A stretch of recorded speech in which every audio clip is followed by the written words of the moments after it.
Good afternoon, everyone. This is Sean Buchanan at Equal Start. I've welcomed back my fellow director and mentor, Sally Anne Burris, a female extraordinaire, helped me campaign for men and boys' rights. We first met at a parliamentary, as she says, justice walk. She doesn't like protests. Justice walker, when we went down to the parliamentary square and said, look, we want, fair rights for men and boys. She's a force of nature, and I had to get on today to discuss the experiences of how she went from being a lady from the valleys to an activist of social justice, or the queen of social justice, should I say? If there was going to be a change of prime minister, not Andy Burnham, I'll vote for Sally Anne Burris. You flatter me. You flatter me hugely. That's so funny. Yeah, nobody would like me if I was Prime Minister, I think. I like truth. Nobody would appreciate that. So So anyway, could you tell us about your journey? What made you, inspired you to become the person you are today? I think I think most people when you get into a zone where you're serving others or you're in kind of working community projects or you're designing and delivering them, which is my background, you get to the point where you understand what is real and what is not real. What is a PR voice that the community believes in and what actually is going on in services, what equity is there in services, how are they being delivered, how are they being monitored. You get to see like behind the curtain. And I think it was probably always on the cards that eventually I would see how broken it is. And when you see how broken it is, you've got two choices. You either put blinkers on and turn away, or you try and do something about it. And I can't be quiet. It's impossible for me. And so I thought, okay, what am I going to do? And so I started looking at truth and evidence and facts and lots of different movements. Went back 2,000 years to look at like what is feminism, for example, and what's the history of that and how real is that, and have women always been victims of their gender, or actually have women achieved through the generations? And then looking at policy and procedure, and I think these things shape you. They shape the way you think. They shape the way you behave. They eventually it's like having a volcano. You just can't be quiet, so you have to find a route by which to dispel that energy.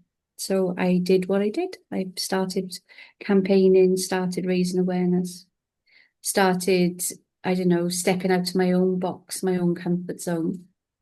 And along the way, I've met some really incredible people. You, of course, are one of them, but also a lot of other people that have also seen what the truth is and also said, I can't be silent.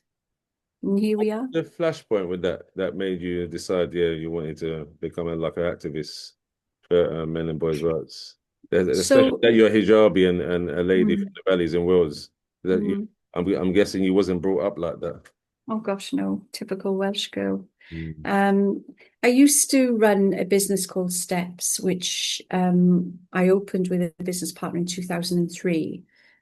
We eventually parted ways and I left. I continued to manage Steps, and Steps used to design and deliver government procured services. So supporting people's services, drug and alcohol, child protection. My staff and team were wrapped up in all of those arenas. And in 2016, with a group of other organisations, I won a bid. There were 6 organisations, and it was a competitive tender with the Police and Crime Commissioner in South Wales. And the remit was to design and deliver whole family domestic abuse services centred around the children. And the model that was created from, Cardiff in the Vale College, some very respected charities, my company. And the model that was created was based on over 50 years psychological theory, working with children and whole families, attachment theory, motivational interviewing. And it was a 24-week programme that was eventually piloted in children's services in Cardiff. And that kind of pushed me into looking at some stats and evidence because when you deliver contracts like this, you need to look at the need. You need to understand what the need is in a whole family setting.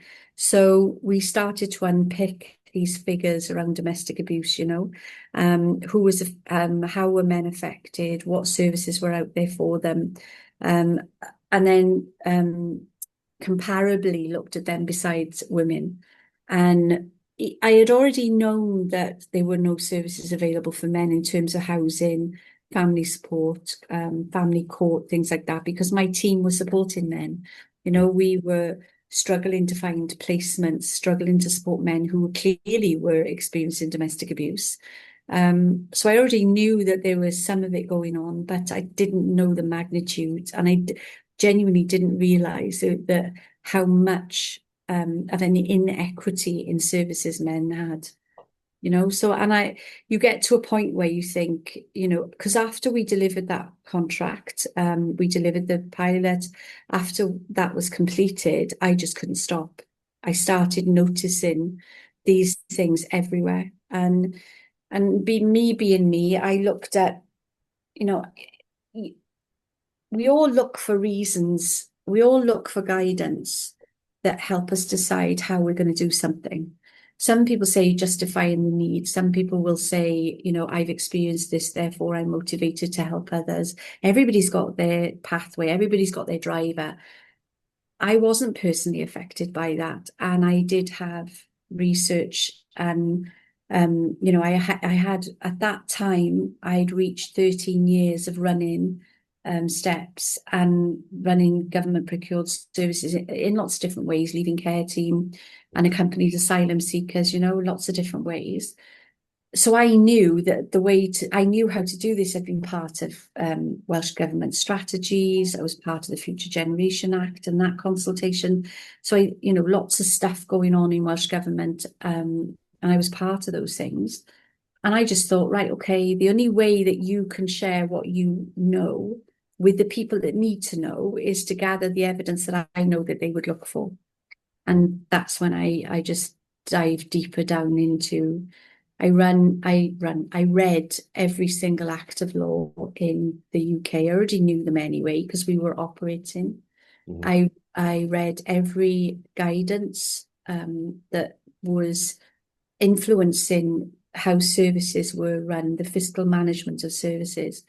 Then I could see how awful the UK was. And I thought, where is this coming from? Let me have a look how other countries do it. So I wanted to look for comparable evidence. I wanted to look at which countries were getting it right. Who was getting it right? Who was delivering their services and were supporting men equally to women? And so I started looking. I got to about the 15th country and I thought, they're all the same. This is crazy. Why? Why are they all the same? Almost all the policies were delivered the same. They were housing, health, education, criminal courts, family courts. They all had similar patterns. And it's because you think the Istanbul Convention. Yeah, so that's how I ended up going to the UN. So what I did was I sat back in the chair, because to be honest with you, I looked at stats in those countries. I looked at how I wanted to keep it real. So I looked at the pathway of a man and a woman if they were experiencing a specific thing. So domestic abuse is the core thing of that. But I looked at what was the pathway if each of those were experiencing domestic abuse. And I wanted to look at how services work together. So it wasn't as much to say, a guy is saying he's experiencing domestic abuse. So how does the criminal, how do the police manage that? That wasn't, it wasn't that kind of clean one pathway, because I knew that peripheral services were always going to be involved. Family courts, social services, or child protection. I knew that. And so I looked at the pathway in each country, but when I realized all of these countries had very, very similar narratives, I thought there is a commonality here. Where is that coming from? And then I looked at the United Nations, because to me, all of these countries are governed by human rights as the foundation of all the policy, legislation, when you're a UN member state. So it seemed logic told me that that was the key thing. And then I looked at the UN. I read and cross-referenced a lot of their policies. So I looked at human rights for men, human rights women, human rights children. I looked at legislation. I looked at appeals. I looked at the different mechanisms that supported human rights challenges in the UN. And then I looked at the UN Sustainable Goals were kind of like an easy format to look at, because with the Sustainable Goals, there's such strong drivers in the UN. It is basically, this is who we are. This is what we want countries to achieve. There are targets by 2030. They've now, a lot of them have been extended now. So they seemed the primal place for me to look. And when I started unpicking those, so I looked at education, I looked at health, I looked at, what was abuse. And obviously then came across the UN Women. I looked at how they were structured originally, what impacted on them being created. And then I looked at one of the dominant factors, which was the Istanbul Convention. Mm-hmm. And I then looked at how I looked at timelines. So I looked at how was the UN Women formulated, what was the timeline after that for the Istanbul Convention? How was that then adopted by each country? Where did that convention influence how each country looked at their own policies and procedures, created laws? How did they implement, their requirements to do that with the Istanbul Convention? And it's shocking. There's no other thing on it. At one point at that stage, mm-hmm. I actually started looking at feminism, and I looked at most people will know that society has common narratives. Okay, so if governments want to facilitate change, or if a particular body or a campaigner wants to facilitate change, they will create their argument to do that. And then they have to put their narrative out in different formats into society for it to be bought into. And, I've got therapeutic training. I got teaching. Yeah, I got a teacher's qualification, a couple of other stuff. And with the training that I've got, you realize that, implementing change comes, while we all might feel that it's fragmented, actually there's a core driver in that change. There always is. And, you can look at education and then pull it back into legislation. Where did that legislation come from? You can map it, for sure you can map it. So I wanted to see what the narrative was within feminism. What is that common language? And that's when I ended up going back 2,000 years, because one of the things I know about feminism is feminism does not serve women. It absolutely does not. It's a power force that is used for people to make change. That's what it is. And it's not for women at all, because if it was for women, what would happen is women's successes, women's stories, women wouldn't need to be victimized. Women would be recognized by their own achievements, where in actual fact the feminist narrative is saying women are blocked, judged, misused, women are imprisoned in their own gender and not allowed to succeed, when in actual fact that simply isn't true. And funnily enough, I went to a conference for my work back in December 2024. Okay. 2024. I went to sign a contract with the Arab Atomic Energy Agency. And at that conference, it was very much a scientific conference. And at that conference, there was approximately, I want to say there was probably about, at least 300-400 attendees at that conference over a few days period, probably more than that. Mm-hmm. And I was presenting on stage because I signed a contract with them. So I was up on the stage with the Director General of the Arab Atomic Energy Agency. And I looked out at the audience. And for the first time, I saw that probably there was about 3/4 of that audience were women. Okay. And I remember sitting back thinking, wow, because this is science, it's the STEM subjects, all right? Which was supposed to be So dominated by men. 100%. And the conference, I actually stayed in Jordan for about 12 days. So I was in the hotel a lot of the time, still working and things like that. And through the period of the conference, I think because I don't know, but I was going to say because of who I present, I'm British, I'm a revert Muslim, I don't know. I didn't want to assume that, but a lot of people would come up and ask me if they could share my table. Can I share lunch with you? Can I share breakfast with you? Sally, come and join us for and a lot of those were women. And every table that I ended up sitting at or people joined me at, I said to these women, because I'd read the UN and I'd read the education stats. So one of the narrative from feminism is that in developing and undeveloped countries, that women, particularly in undeveloped, because we need the victim zone, that there are more women and girls out of education in underdeveloped countries. Well, I know that's not true because I've looked at the stats. I've looked at the UN stats, and I know that's not true. In actual fact, the numbers of women and girls in education in undeveloped and developed countries is far higher than it is for men and boys. And Yes. I mean, Even developing countries. yeah. That's In interesting. fact, with the education, when I first identified the stats, the UN stats, because they were world stats, when I first found those stats about, crikey, it's got to be about 2019, something like that, 2020. When I found those stats originally, the way that they were organized, the way that they were presented was 8 different age groups, different genders. So male, female, and then age groups and different countries. Okay. So they were very clearly published what the stats were, which area they were in, geographical area, all of that.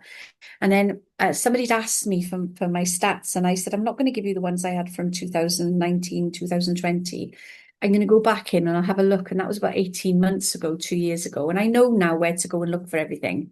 Okay. And you always know when something is screamingly opposite to what the narrative is for politics and stuff like that.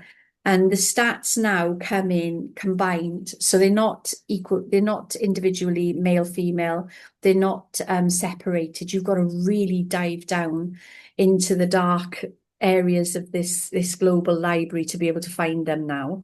And when I did find them, I saw how hugely the gap had become between men and women, with women up until post-grads still receiving huge grants, to study in different areas. So when I went to Jordan, Was that particularly with research? pardon? Was that particularly with research? With a It's with grant? So yeah, grants, PhD studying, research studying, scientific projects. But the money that's going to women as opposed to men. I mean, Sean, I looked at everything. I looked at the boardroom, right? In this thing around looking at this comparable evidence, I looked across all areas: education, health. I looked at housing, homelessness. I looked at criminal courts, family courts. I looked at the job market. I wanted to know whether basically what I did was all of the narrative that we hear in society, like there's more women and girls out of education, there's issues around mental health, boardroom, the business, all those narratives. I sat with a piece of paper and I gathered all of the common narratives that are used by the feminist movement or women who are trying to push that female agenda. I took all of that language and then I looked at the research behind it. I thought, okay, is this honest? Is this a real representation of where women are in our world right now? That's what I did. And every single thing I looked at showed that actually that was untrue. It was just simply untrue. And when I went to Jordan, I had the prime because me signing the contract with them was, I think it was on the first day in the evening, if memory serves me. No, second day. It was on the second day.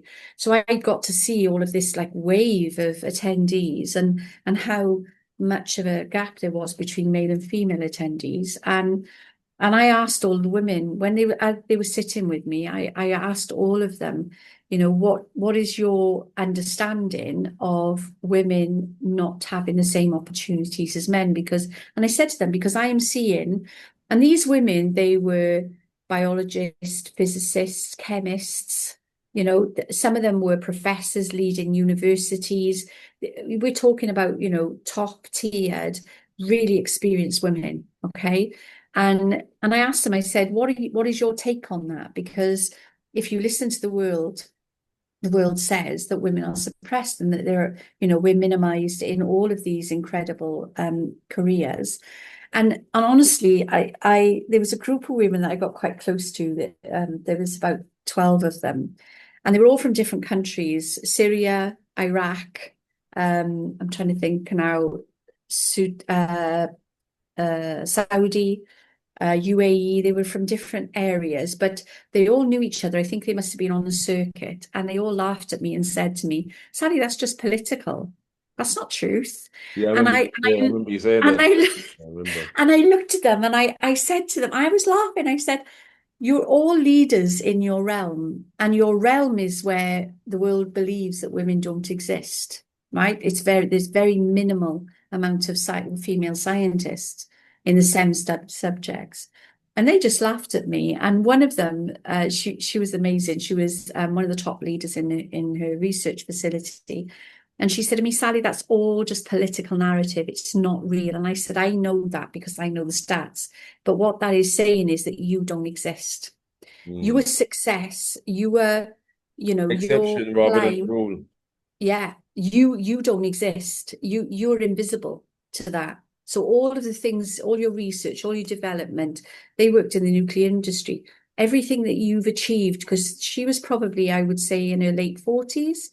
They Mhm. said everything you've achieved according to the world, you don't exist. You're very minimal. Women like you are very minimal. You don't impact, you don't influence, you are not creating the amazing things you're creating. Now, how does that feel? And Mm. they were just I think they went, and I said, exactly. So I Mm. know it's funny, and we know it's silliness. It's just Yeah. people wanting power, but that's what it means. Yeah, of course, And yes, it is a power thing because I think the patriarchy has been dominating for a millennia, so it's time for change, and that we're the cause of wars, a lot of the violence worldwide. Um, that be fair, we used to have, especially in the UK. I found out in 1974. That's the only time when a lady was able to get a bank account without their husband being the guarantor. I said, my goodness, my parents were teenagers then. So they only missed it by a few years. So I said, that's terrible. So that's how they tell people, they regale these kind of histories to say, look, this is only a recent development. And if we slip now, things will go back to how they are because obviously the closet misogyny amongst men in society and the jealousy and fear of women rising and usurping the position of, the patriarchy. But I, what I noticed though is that to be fair, a lot of them do say that I mean that in the developed worlds like the West, UK, Australia, US, Germany, Italy, France, Russia. They said the women have got much better because of the influence of feminism. But they said in the developed world, like say for instance the Middle East, the Far East, they said women are still have less access to education. I said in what kind of I know some of that is basically probably based on class or going into certain parts of society. So I say Afghanistan, but they've got some of the Muslims that said women are not to be educated beyond primary school. But so there was these. Is that the exception or the rule? So they're always doing that, and obviously the FC, the female genital mutilation, they said that's part of it as well. That prohibits them being able to go into education in countries, like in Africa, Middle East, Far East. So I was always said, because I've not been there. Well, I've been to Morocco, but I've not been to a lot of these countries. It's hard to say, and obviously they prevent their advocacy research without any peer reviewed or control groups. And I thought, I can see what you're saying in certain regards, in terms of, I maybe know. Iran, but I said across the world, you think it's still like that? Especially when women are making more money than ever, have more influence than ever. Even the doctors that I've had on Equal Start, all of them have been women, not one have been men. And I find it hard to reach out and find male doctors or PhD graduates that will come on and speak on the channel. It's mostly the women. Yeah, I mean, to be honest with you, I looked at all of the main kind of career-based. I looked at careers that were based on that needed learning, that needed education. So medicine, teaching. I looked at political career. You know what's happening in that political realm. Yeah, teachers are definitely mostly women. Yeah. Oh, even the upper management. The same with the health and NHS. Most of the upper management team are female now. Doctors, nurses, female. There's, I mean, everything. Do you see anything in law? What about law? Because I noticed law, they said it's still kind of close split. I think when I last checked, it's 51% male, yeah, 49% women. Yeah, but the law is. To be fair, we still dominate construction and the armed services. Yeah, it depends on what level in the employment in law that you're looking at, because solicitors, barristers, etc. I think there's about a 50-50. But if you're looking at, you know, secretary type roles or court roles, you know, I think because what's happening now with law is the way that they teach law now can be done as an apprenticeship style, so you can very easily learn on the job. And a lot of women that because I kind of work with a partner, like my work side of my life, I work with a legal education business. And what you're seeing is women that dominantly used to be in that office managerial role are now utilising the way that they can educate with SILEX and some of the apprenticeships. And they're actually, I wonder what those stats are going to look like in 2 or 3 years' time, because a lot of them are taking up on that apprenticeship style learning now. Yeah, it's a drive. They're driving that because they're saying it's access to high skilled, high paid work. Yeah. Instead of being retail, hospitality, like primary education. Yeah. We need to, and obviously director boards, I said a lot of the FTSE 500 it's still male dominated, and they're like a boys club. They're not allowing women into that, even though it's got better. They said we've got a long way to go, and especially construction, because I always see there's training programs, community driven programs, you know, agencies say, oh, we need more women in construction, especially when it comes to like project management level, site management, things like that. And to be fair, even trying to get more women into the actual, you know, bricks and mortar trades. No, I know. I've seen it. I looked at the building. Yeah, I agree with you. I agree. I think when you see all of this truth, you have to do something about it. You have to reach a point.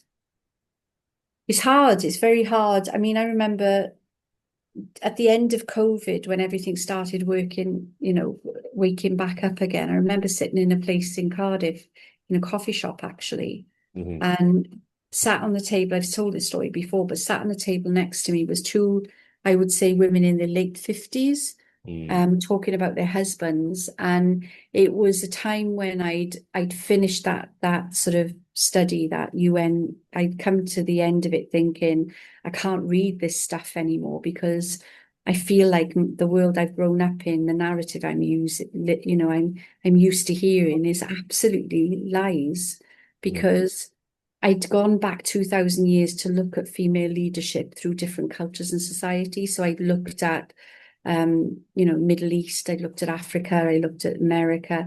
I'd really gone back into like some ancient history.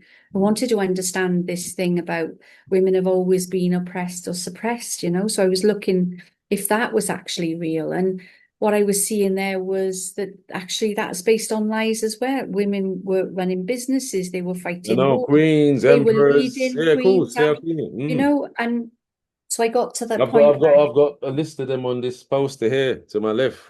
I know. Zinga, the Ayo, the Agoje from the homie.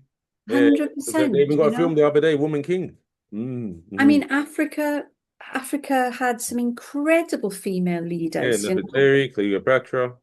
Just incredible. And anyway, I got to a point where I couldn't read anymore. I thought, I'm done. You know, I can't when you realize that everything that you've been listening to for the last like gosh knows how many Propaganda. years, is absolutely a fabrication of truth, you know, then you sit back and you think, okay, what now? And I had about 6 months where it was the most bizarre 6 months of my life. I remember looking at every single thing, thinking, is that truthful? You see those studies where you discovered it. Do you have any references for the benefit of the audience? Because you know sometimes when we have these talks, they say, "No, where's the proof? Anyone can say anything." Is there? Yeah. Could you recommend anyone like reading to discuss Yeah. the journey that you went? So I wanted to, I mean, lots of people have asked me this, Sean, right? And it took me some real contemplation about, do I publish all my research? Do I correlate this data and then do I publish this research? How would I do that? I'm not in academia anymore. How would you push that into the media? I've done lobbying with Downing Yeah, of Street. course, of course. I've done Yeah. lots of stuff in terms of raising awareness. And I've produced evidence, and I never go into those rooms. In fact, Sean, I never speak a word that I can't evidence. I refuse to. If somebody challenged you today online and said, it's not true about education and developing countries, just let me know. I can show you exactly where that evidence is and how long that's been alive for. But so anything that I've said today, if you get an inquiry for, I can definitely signpost you. The stats and the evidence, what happens is, so when I worked with him on a project for about a year. Oh, Will Collins. Yeah, we were in the same circle anyway, and then we were part of some different groups doing some different tasks. And when I met him, he pulled against digital publishing. He wanted it in a book form, and he really didn't want to go into digital.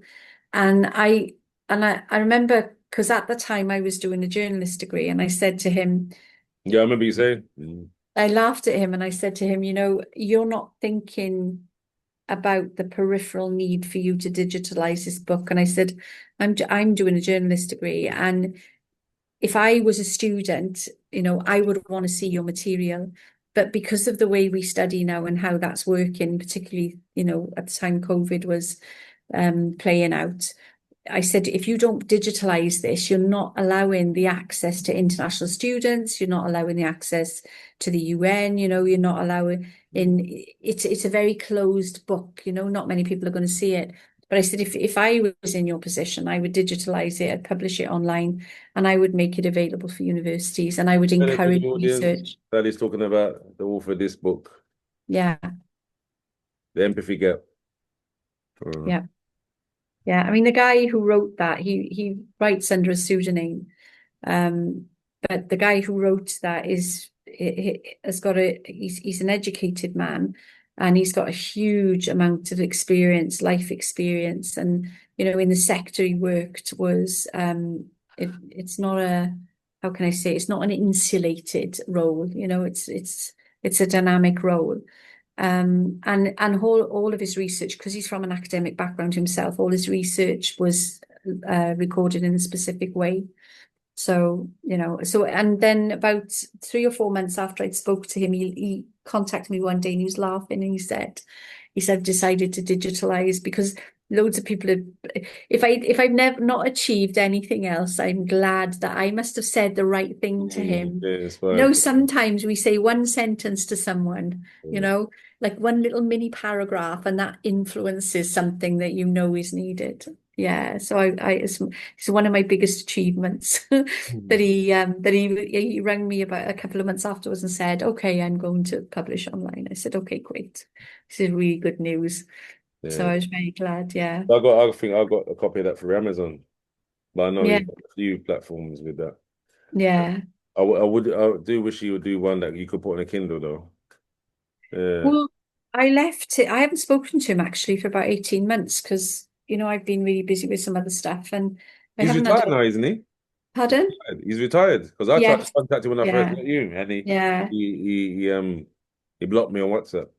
He's very much a behind the scenes guy. He's not he moves in, or he was networking within our environment, where he was talking to people, he was talking to universities, it was, you know, he was networking, but in his natural format, he's a very quiet person. He's Okay. not, yeah. So it doesn't surprise me. I know that he stayed behind the scenes from a lot of people that really wanted to pull him into the front. So, but his work, you couldn't No, you challenge his. can't credit. He's Harvard reference in his book. Yeah, That's what they said was the standard when I was at university. So, yeah. and I wondered, that's American university. Why we don't use Oxford I reference, know, Cambridge I reference? know. Why is it the Harvard reference and is the I standard? don't know. Yeah, It's the way they evaluate, but yeah. So he's a great guy, and you know, he really does know his stuff. Doesn't do no, it it for fame or does. gain. He does it because it's the truth and he wants to publish it. To be fair, that just confirmed a lot of the things that I thought about, and people said, "Oh, this sounds like a conspiracy. Where's the proof?" So when I got hold of this book now, I said, "Geez, a lot of the things that I already instinctively knew from just life experience and where I see the institutions work, especially in the UK." I said, "Yeah." So a lot of it didn't really surprise me. A lot of it I didn't mean, surprise me. if you could put yourself in a position now where you somehow could consider engaging with women and, you know, giving them a format to gently and respectfully challenge their perception, because you know, as a woman and women, other women I work with, one of the things that becomes vile to you, it becomes disgusting to you, is the fact that women are lying to women. They're misrepresenting facts, you know, and truth, you know, and it's brutal. The impact is brutal. Do you know one of the things I did, Sean, was I wanted to look at who is impacted by the fact that men do not have, or boys do not have the same support as women and girls. And I looked at, you know, numbers of in a family unit, community unit. I mean, you know, on average, there's 50% women and 50% men in the world, right? And on average, there is, you know, mum, dad, daughter, son, you know, and those families replicate. So your aunts, your uncles, you know, your cousins all have the same family unit. So for one man or one boy that experiences some, you know, some form of brutality, lies, game playing, abuse in one way, Ripple effect. they are Well, that was- surrounded.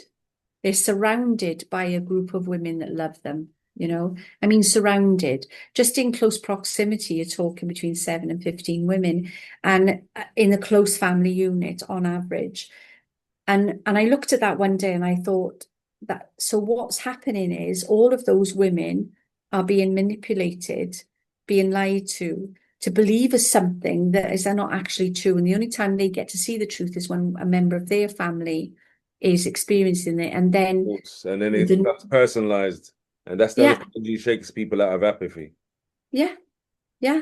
And the reality is women, it's the women whose partners, new partners, sons that go through this become real champions.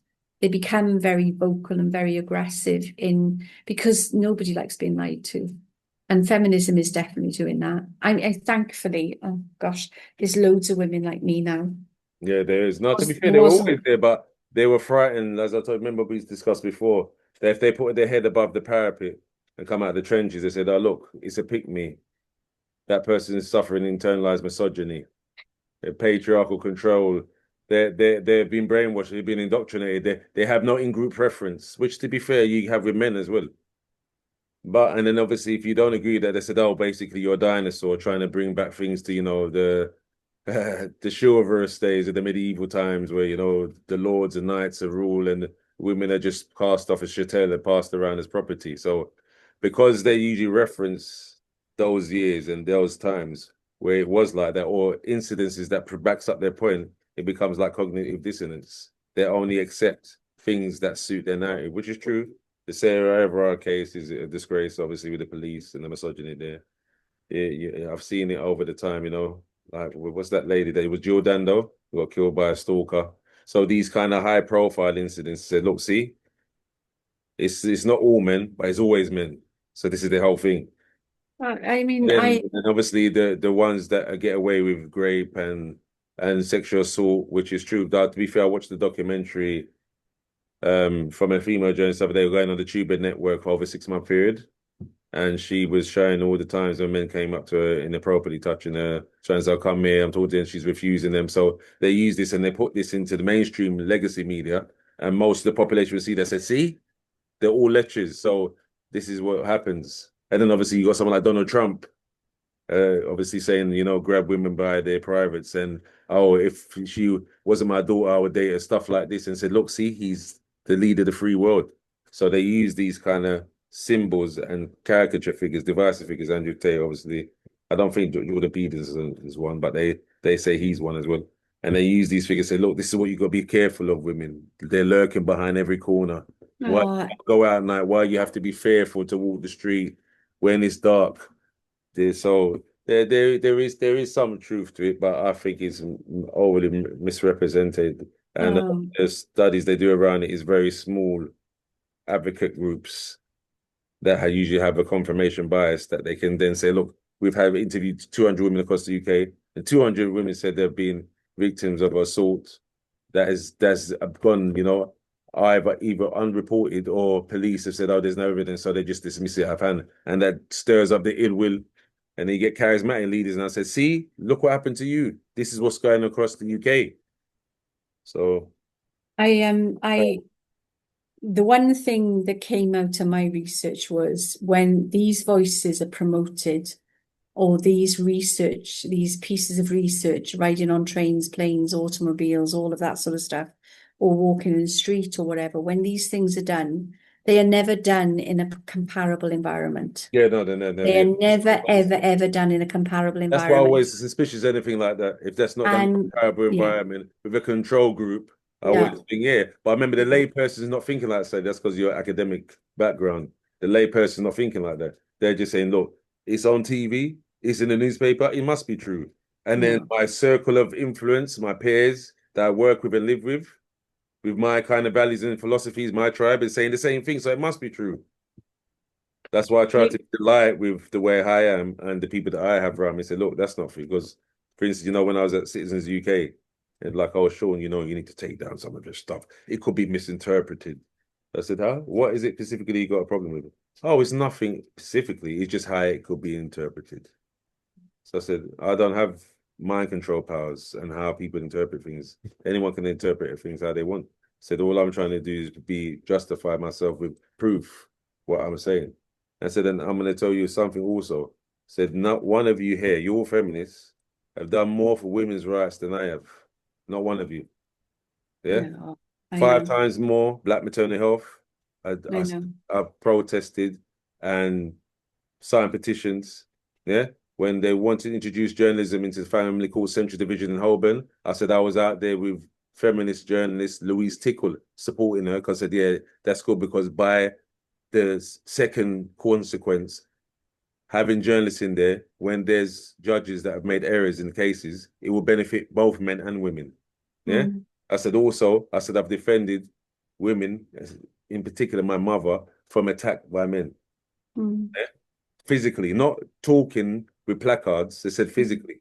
mm, And so I said, none of you have done that.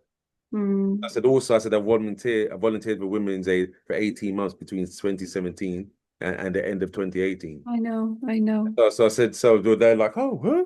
So why do you have the visa have? I said, no, because I'm not interested in gender division. I'm interested in collective unity and what Mm, benefit, mutual benefits. I'm not into power struggles. I don't deal with gender in terms of dividing people. I deal with that in terms of finding out the truth. I said that I have friends from both genders. I have family from both genders. mm. Interact with both genders, and it's the most important relationship on the planet. So I know obviously we need each other. Yeah, So, but exactly. I'm prepared to critique both men and women. I said at the moment, 100%. legacy media, it seems to be the bias to be anti-men. So I have to provide the alternative for Mm. people that don't know what I know. So the information gets out there. So Yeah, it doesn't make 100%. men and boys have low self-esteem, think, oh, why are we always rotten? Why are we always the one running off and leaving our families? Why are they always the ones that wear the abusers? Because I said by putting that context deficit training to schools, you're indoctrinating young people. I said, this is how Lucy Letby got away with the eight Mm. children, the eight deaths, Yeah, yeah. children, because she had a halo effect, and no one went, when she's flagged up, no one went to challenge her. Same with Mara No, no. Hindley. I Yeah, know. I want I to know. challenge it because I said, no, we don't do that. So I said, I produced this book written by women. Yeah. Mm.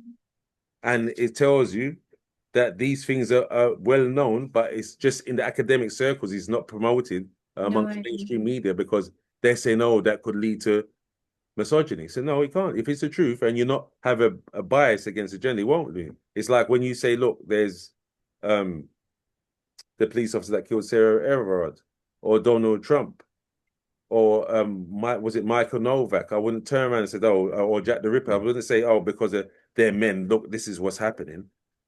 I'd say it's just an abomination. It's a crime regards to gender. That's how you supposed. That's justice supposed to be impartial. The scales are Exactly. balanced.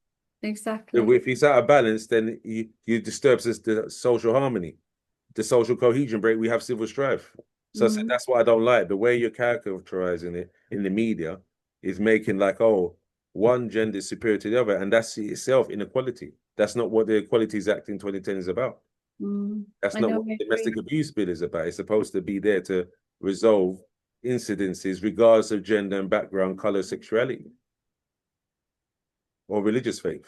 So I said, you can't, and then why are we going, if these are the precepts and the ideals, why are we going away from that in terms of how we're reporting these issues? It's wrong. And it's divisive. I agree. It's basically like hate speech. You're spreading I hate. agree. I Yes. agree. I agree with you 100%. I think the agenda now should be around anything that doesn't stand up to scrutiny, anything is not comparable, anything where the research table is not showing that there's been a responsibility to make sure that this comparable evidence is being explored should not be taken on board.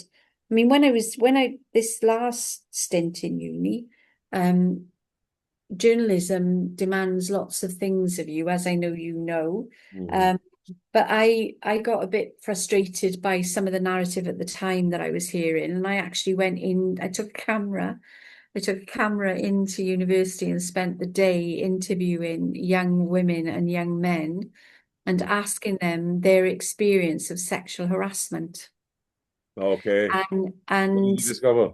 Yeah, so I sat down and spoke to quite a number of students of different age groups and asked them if they had ever experienced. I literally moved around the campus Mhm. and I asked them if they'd ever experienced sexual abuse. So obviously, it took a little bit of, because when you're talking to a group of men, they go into tease each other mode. But Yeah, when I explained my background and said, this is quite a serious piece, and I know that these experiences are far more frequent than society believes they are.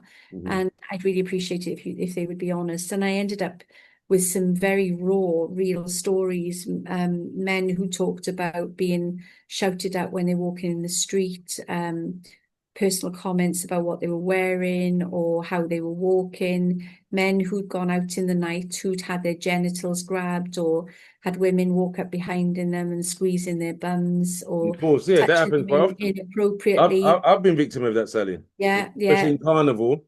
yeah, When I used to go nightclubbing, when yeah, I used to be a doorman, especially when I used to be a security yeah, nightclub. There's a yeah, lot, search me, Mr. Bouncer, and yeah.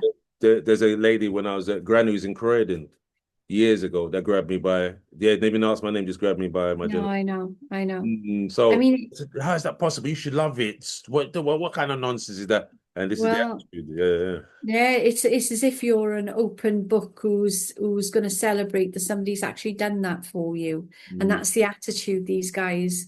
Because when these guys had said to them, pushed them away or just stepped aside, as some of them had done, What's wrong with you? Are um, you gay? they You had a lot of should be abuse. glad Yeah, for it. You should be glad for the attention. Yeah. extreme abuse. One guy talked about a girl that had actually the year before in his university had really taken a shine to him. And she had pretty much hounded him. She would turn up on he had a shared house. She would turn up at his house, drunk, sober, middle of the night, 1 o'clock, 3 o'clock in the morning, banging on his door when he wouldn't reciprocate. Started making false allegations about him. He had to get somebody to step in between that. clearly a guy who really didn't know what to do about that. He really didn't understand. He said, I just shied away. He ended up moving, things like that. But these experiences are not just one-sided, they're two-sided, Yeah, we don't report. That's what I tell women. I said it's true. I said domestic abuse is definitely underreported, but it's not just for underreported for women. It's underreported for men too. Oh, and more so because I've done this research and all. I mean, one of the screaming obvious, indicators that countries are getting it wrong. In 191 countries across the world, the highest suicide rate is men and boys. And the Well, yeah, no, youngest to be fair, that's document, where most people agree on that. I do yeah, agree three on out that. of four in the UK. The highest is a lot higher than that. The youngest case that I found, the youngest suicide case, and it was a documented suicide, was 4 years old. So we're not talking adults, we're talking children, I saw a teenagers. study as well the other day where a lady lived as a man for a year. She killed herself afterwards. Yeah, Yeah, and there's a couple of them that have done that recently, but it's never put in the mainstream press, you see. I think Mm. these are things that, society needs to kind of challenge the narrative, challenge my narrative. I get challenged and asked for my stats and facts, and I signpost. And when I get challenged, I challenge back and say to them, you are being lied to, and when you promote those lies, you are being made to look like a fool. You need to go and look at them. And You check need it to find your yourself. I know, stats. but you know how Don't, it is. It's the yeah, sheeple and like lemons, they follow don't them listen to cliff. me. Mm. I tell him, Sean, don't listen to me. Don't take my Yeah, word go and for look for it. yourself. Yeah, Go and cool. look for yourself. Yeah, You don't have to dig that deep. yeah, you don't. You don't. It's That's the thing. You don't. one day sat at a laptop looking at some key areas. That's all it takes to disrupt that narrative. Mm. That's all it does. But So, to be fair, some of them do go and look, but what they do, they spin it. Like for instance, you see like sometimes when I have my debates on Instagram with some of the it says, "Oh, what's your problem? Why are you commenting on these issues? Just keep quiet. Don't say anything." So they have to, because for the benefit of the public, for the lay people that don't know any better, that they might actually take this as gospel. And the other day, Kingsley took a picture of a thread. I had 57 comments in an hour just because I said, "Oh, I agree with something that a fella said on a podcast." But I said mm, that's not the full truth. That's one side of it, but this is the other side. And I got pillaged. And it's not the first time either. Remember that influencer I told you, Sadia Khan, mm, that lady from Pakistan, where she criticized me when I said, "Oh, look, you can't say that men without faith can't be good fathers or husbands." So that it says that was so, then all religious people would be righteous and all worldly men would be no good. I said, you know what kinds of wars and problems we'd have in the world if that was the case.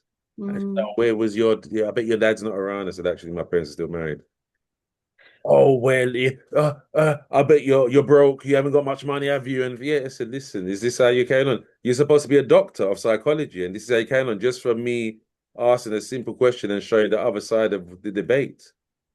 So that tells me you're a charlatan, and obviously you don't like me shining the mirror in your face. Yes, Right. but she's gone big now. I seen her in America, called talking to the owner of Nickelodeon, Nick Cannon. He used to be. Do you know Mariah Carey? Yeah. Yeah, he used to be the husband of her. And then Okay. she's on the show, yeah. So that's made it even more popular being like that and giving relationship advice on uh qualifications that's on the back of a cereal box. Yeah, so it's serious, and then they've come out with all these. It's amazing, and she's been caught as well, um, not practicing what she preaches, being found with a married man.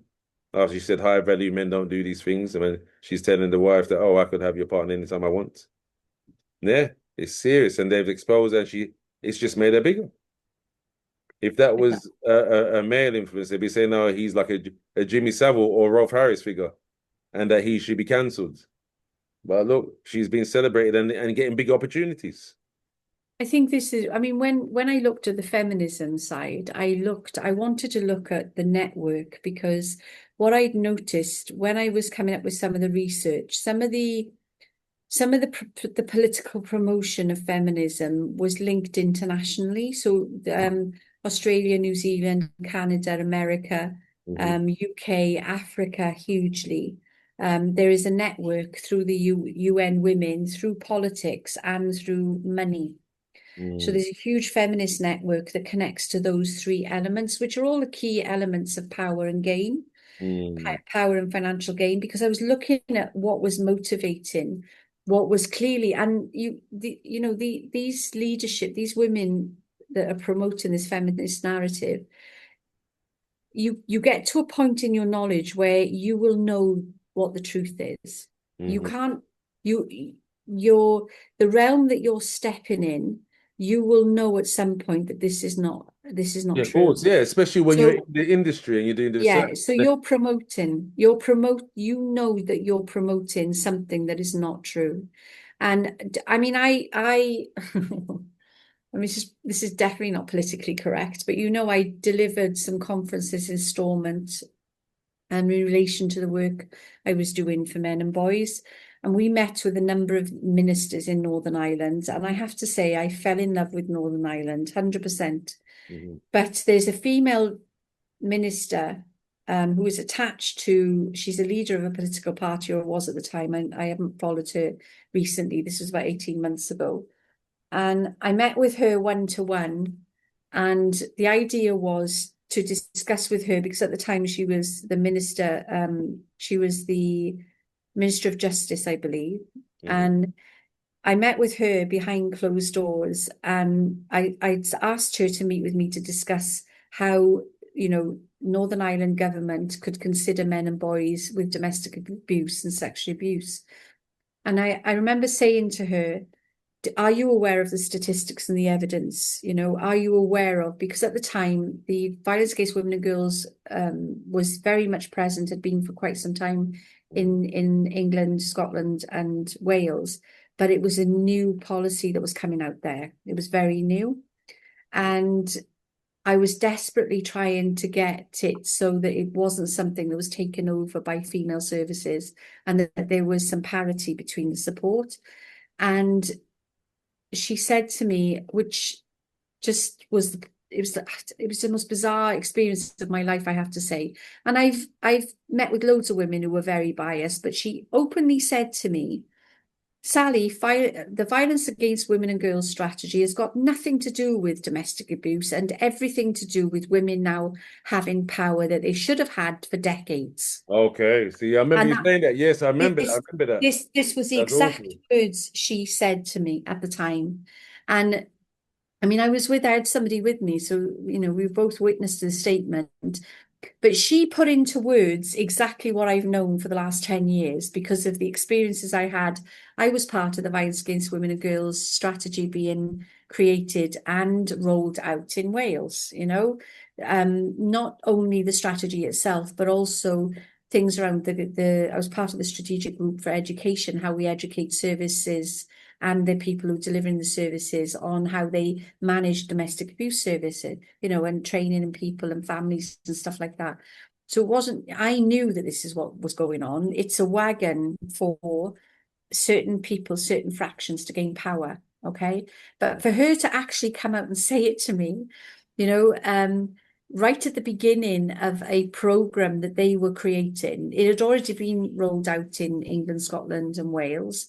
So you're talking about somebody who's not seasoned to that being operating in Northern Ireland. And right from the get-go, she says that to me.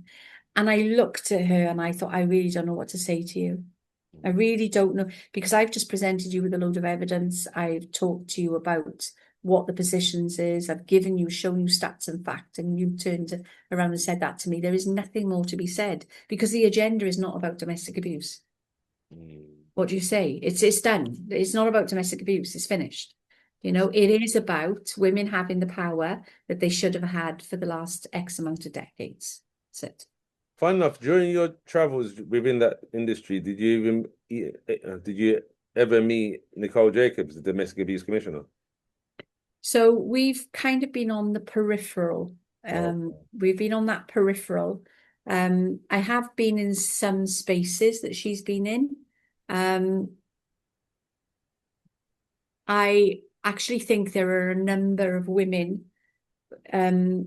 We did some research on patterns of behaviour, evidence of their professional behaviour. what they're doing, who they're associating with, where their funding is coming from, which, the CMS is a prime example of child maintenance. I did a project for that for Yeah, I 2 years. remember, of course, yeah. When we Yeah, the justice. so there's a number of people that put a private bill through. So these women were wrapped up in that private bill. There's a lot of women on the peripheral that were actually behind the scenes pushing that bill forward. Is it Charlotte or Chloe Waxman that was part of that as well? The victims. Yeah, yeah, yeah. Yeah, see, so there's a whole kind of clique with that, Yeah. and So then what I all did, groups work together collectively to push that. yeah, yeah. So what you see when I go into these realms, I map who's involved, who's funding, Of course, who's and I mean, who's pushing key roles forward, what are their backgrounds, yeah, okay? Jess Phillips as well. Jess was, Yeah, very, yes. Jess Phillips. There are certain women that really should be legally challenged. I mean, like legally, their professional behaviours should be held accountable for in the highest realm of our government. And definitely that's one of them. So on the CMS, when I mapped the CMS, when we were doing that project to look at what was going, that's the most corrupt environment that there is in UK at the moment. There is some behaviours in there which we presented to Downing Street that are awful, and this is the way that it works. To put a private bill, you have to have there's certain things that have to be in place to push a private bill forward. One of the MPs that were involved in that was a lawyer, very new to politics. But when she became an MP, she was supported by a huge government contracted agency that's got its footprint in business across the world, not just only here. She was put in place and supported to get into being an MP by them. When we looked at her, because we explored every single person, their background, where they come from, whether they've been funded by certain private businesses, we did a real kind of expose, I guess, on each of those people. She was a very new MP. She was used to push something into a private, into creating this private bill. She was originally backed by the very company that CMS gives its through procurement is contracts to. And now the CMS now has enforcement law that doesn't require it to take people to court. So the decisions on enforcement, like taking funds, taking businesses, stripping houses off people, putting them in prison, it doesn't have to have a court process anymore. It's done through an administrative service. And the people that put that, yes, I remember that. I remember that. That's the changes, yeah, enforcement powers. the people that put that together, they are linked with Women's Aid. They are linked with Yes. hierarchical feminist movement. They're linked with private businesses. There is a whole dirty game going on with CMS. And the biggest push for these is women, female feminist Don't you movement. think that would disadvantage non-resident mothers as well, though? Those kind of powers. Well, the thing with the CMS, I mean, we've got evidence that says that CMS doesn't care whether you're male or female. They use the female victimhood to enforce what they're doing. But we've got on our books, I've got an ex-husband and wife who were working together actually in co-parenting and had quite a reasonable relationship until mum was forced through lots of different reasons, felt that she should get the CMS involved. CMS took over. CMS then actively took narrative with these two people to put conflict between them. That conflict worked to the degree where mum and dad weren't communicating in any way, shape, or form. Dad was having a huge amount of money taken out of his income, which are only left with him very small percent to live off. That money was going into the CMS budget, but mum wasn't receiving that money. that money was going somewhere else. We don't know They're now. siphoning it off. I know Yeah, yeah, I think, was it the administrative fee that you showed me? Wasn't they taking about 20% as an admin fee of yeah, every payment? yeah, I yeah. But remember that. they false arrears and That's stuff well known like now, that. to be fair. Yeah, it's false arrears and lots of things In like the that force, yeah, involved. yeah, yeah.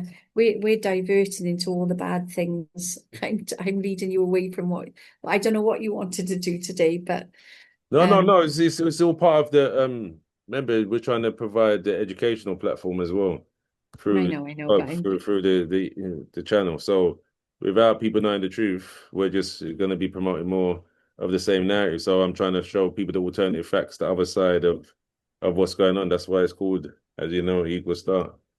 do you Yeah. know, Sean, I think, I mean, I would love to see you have a podcast that brought in young women who don't know this information, Well, and to be that fair, there I've is had a an few recently. there's Mm, an active debate that shows, I've heard. tells people to bring and show all. And then if you've got somebody with alternative narrative, if you had a subject matter and said to young women, bring all the stats and evidence on A, B, C, D, E, F, G, and then you asked an alternative person to bring those stats based on the male side and Mm. brought those into a room and had a debate on that, that And would be a they very remember a lot of them hide because like there's one now called Angelique Brown, and she's got the Real Figures app on domestic abuse. So she's been back. So I think so. Obviously, someone from Women's Aid has supported her. So she's got an app now where you can report anonymously domestic abuse.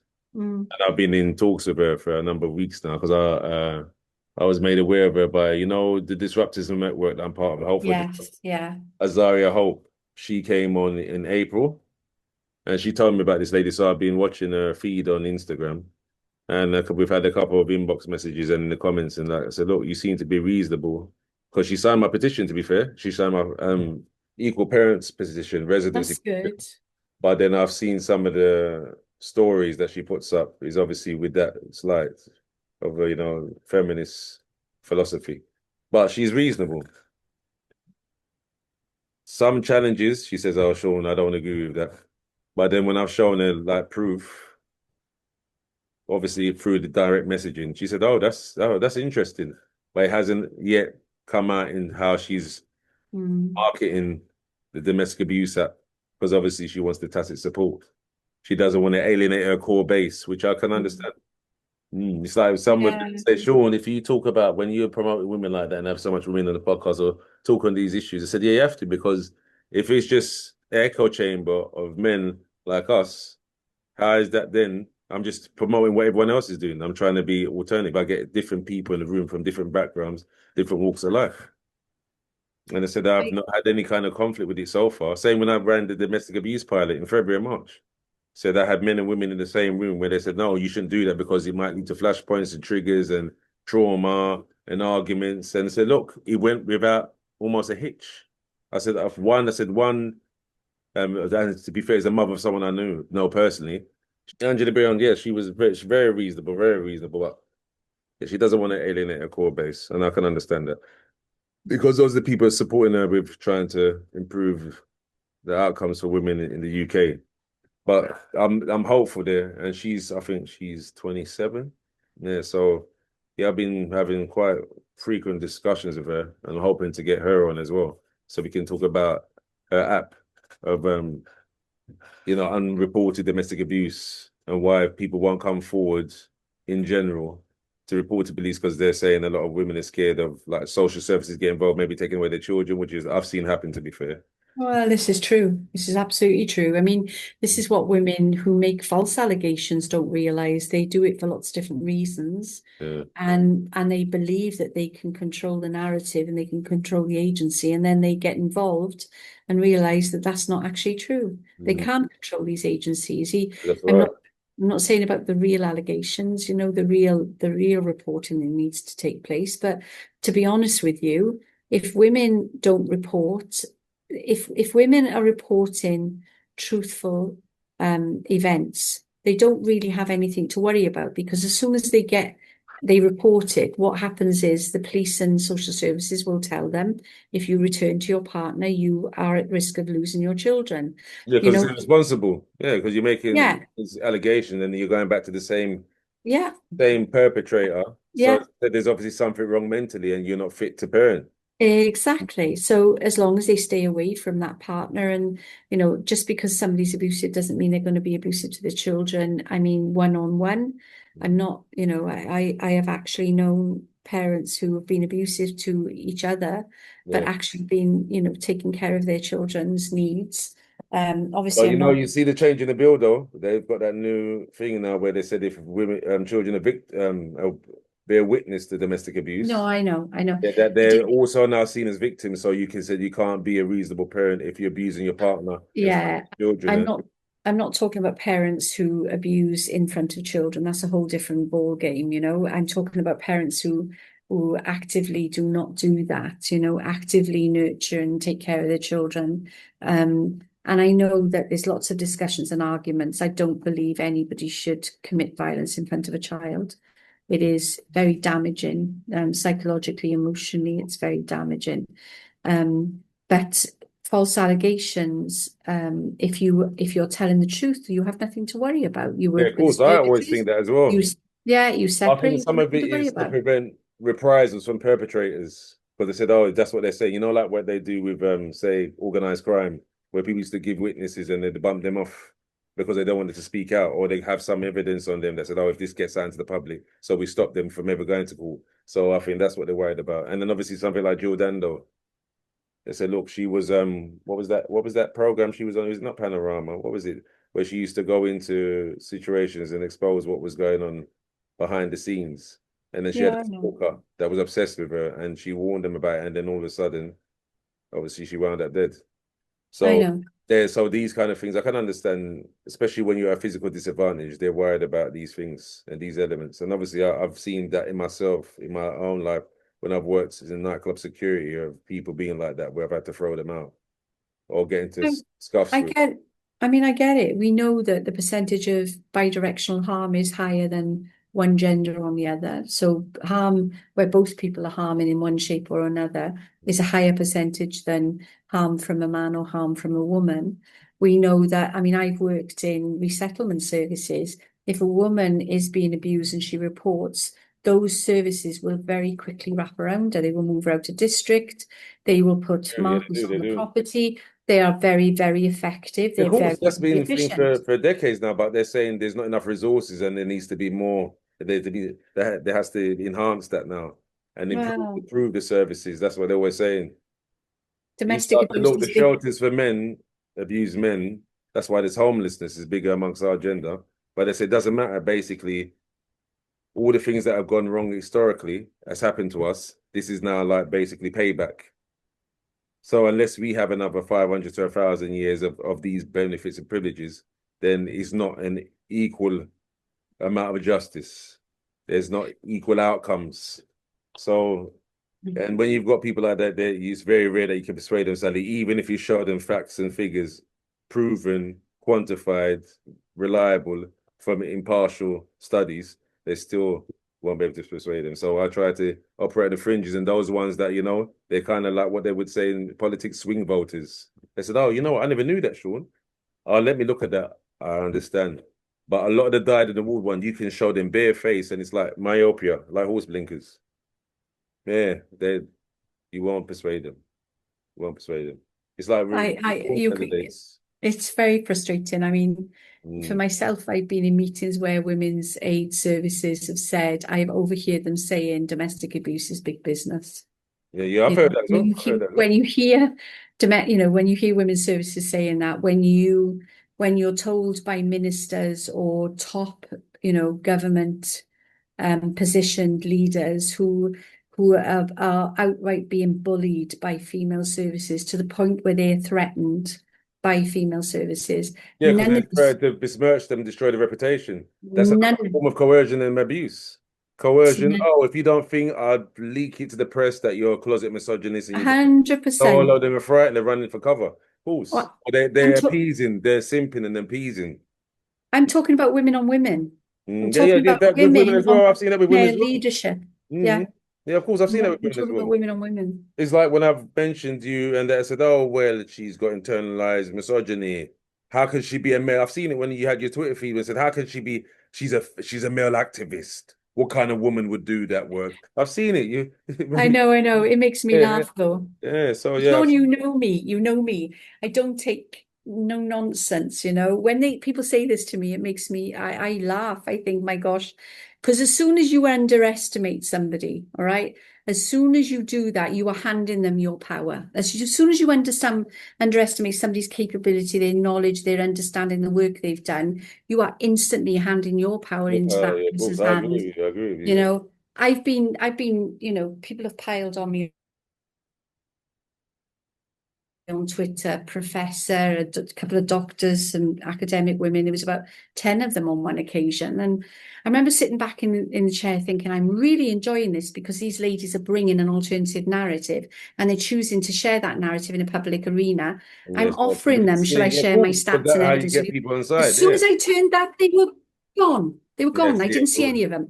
Ladies, there's no point in talking to this woman. And they completely disappeared, Yeah, you of know? course. Yeah, because obviously you're undermining the public, so it damages their reputation. Then they think, oh, they're going to expose me as a charlatan or someone that's being deceitful. So they don't want any of that because they could lose acolytes. Yeah. And gone, they're gone. You know, I don't know. I think you get to a point. You know, these old sayings. When somebody's pointing their finger at you, there's three pointing back at Yeah, them. You know, my these old grandmother used to sayings. tell me that. Yeah, Yeah, you know, yeah. these old Use things. this And you before. look at Use this this, before. Yeah, yeah. and I think I got no tolerance, zero tolerance for it anymore. So anyway, What I would you think like to being see in the future truthful. then, with in terms of these kind of services? I mean, I choose now to support services. When I was doing the lobbying, the campaigning, you know, I mean, I feel grateful because I got the opportunity to be involved in things that were like at the highest level, like 10 Downing Street, you know. I I was there. got I brought I witness to it. Mhm. yeah, I got the, you know, ability to be in, you know, part of consultation groups that were influencing policy. You know, being CMS was one of them, and Mhm. I'm grateful for that. But you go so far down the road, and you cannot get funding to campaign. You simply can't. And no matter, you know, and I know a lot of female services of the way they've got their campaign money leaves a lot to be desired. But and I reached a point where I thinking, okay, you know, I self-funded for about 4 years, 5 years, and spent all my savings as much as I could. So my support now is, um, you know, to ensure that services are created for men and boys. So I'm trying to support agencies that want to do that, you know. So there are a couple of agencies now that we are my knowledge, my experience, my understanding of procurement and all of that, I'm bringing that to their table. And so for me, it's a bit like behind the scenes. I'm pushing other things now. All my knowledge is going in a different format. Okay, you know, let's get services out there. Let's get, you know, because one of the things I've noticed over the last, when I first started this, I mean, all of those negative narratives you're talking about, you know, I experienced them. Sally, why are you supporting men? This is so ridiculous, you know, all of these kinds of things. But I noticed over the last maybe 3 years, we have definitely got a Yeah, there's been a society big shift, shift. There's been a paradigm a shift, definitely. much bigger shift now. And I think if we get services operating, by their very nature, those services will feed into fiscal management. They will feed into beneficiary, you know, because whole families are a beneficiary for men getting support, boys getting support, Of course. you know. I think your former colleague Mark Brooks with the Mankind Initiative, they're doing more with that now. There's a lot more services like men's sheds, specific counselling for men. I know they're pushing for a minister for men and boys as well.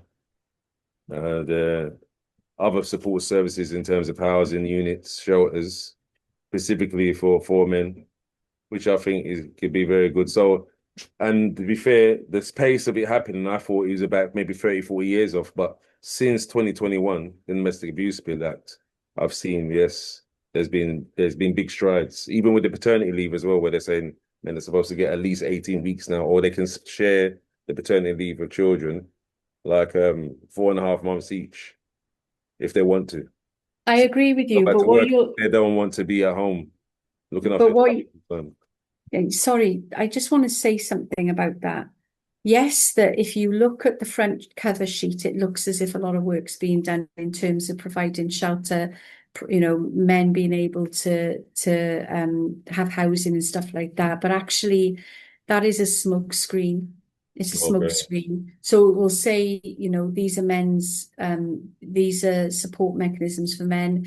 Men now have refuge placements. The men have this, men have that.